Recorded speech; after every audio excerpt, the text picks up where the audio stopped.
पिछले मंगल की तरह आज भी सीएनजी स्टेशन सुबह 6 बजे बंद कर दिए गए।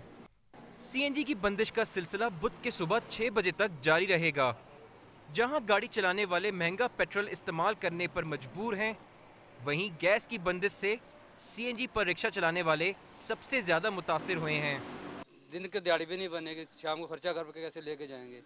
मसलन ये तो 4-5 घंटे चलेगी, उसके बाद हम क्या करेंगे। 4 घंटे 5 घंटे में हमारी घर का मजदूरी भी नहीं चलती, गाड़ी का खर्चा भी नहीं निकलता। किराया सवारी देती ही नहीं। एक रिक्शा एक सवारी के पास खड़ा होता है, 3 रिक्शे पीछे आके लग जाते हैं। सवारी किराया क्या देगी। रात को इतना रश था गाड़ियां डलवाने वाले में, तो बारी नहीं आई। सुबह अब देखें, सुबह मैं बच्चे छोड़ने जाता हूँ 6 बजे 6:30 बजे मैं उठता हूँ। अब रात को सीएनजी भरवाएं या सुबह उठेंगे। सीएनजी स्टेशंस के मालिकान का कहना है कि इन्हें गैस की एक रोजा बंदिश से भारी नुकसान उठाना पड़ा है। हमने ह्यूज इन्वेस्टमेंट के साथ ये कारोबार शुरू किया है और अब रोज़ाना हफ्ते में एक दफ़ा बंद करने से भी हमें काफ़ी लॉस होता है।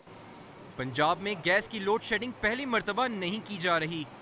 सर्दियों में इससे भी बुरा हाल होता है। पेट्रोल की कीमतों में हालिया इजाफे के बाद सीएनजी पर गाड़ी या रिक्शा चलाने वालों की मुश्किलात में भी बेपनाह इजाफा हो गया है। Daniyal Hasan, Dawn News, Lahore.